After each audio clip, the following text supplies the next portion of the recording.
Now I want to get you on something I know that you care about. We spoke about it last time, but the government's not doing the optimal job. Look at, for example, New York on equality, where white residents are being vaccinated at a higher rate than their share of the population as compared to black and Latinos there who are being vaccinated at half the rate.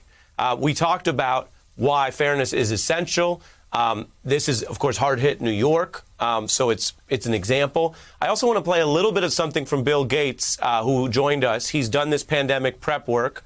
He brought you up, actually, Doctor, in saying both these conspiracy theories are bad, and he also spoke out about the racial injustice thus far. Take a look.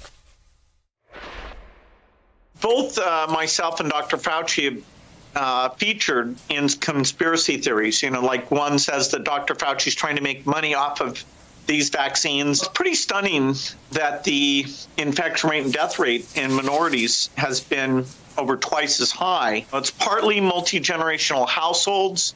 It's partly job occupation. It may have been the ability to communicate health messages in to those households. I'm stunned at that. Your response to both points? Well, he's absolutely 100% correct. I mean, the conspiracy theories are really very detrimental to getting a good public health measure uniformly accepted throughout the country. And that's one of the real problems we've had in this country.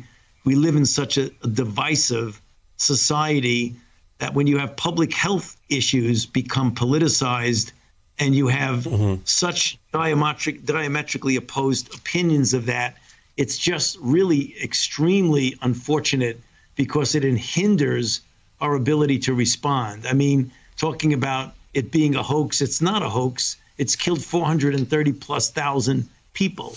No, Bill Gates is not putting chips into the vaccine so that when it injects into you, we could follow you around. I mean, come on, let's get serious about that. But the point that Bill made, and he articulated it very well, is that there is this disparity in inequity now and has been in our society. It's something in the long range.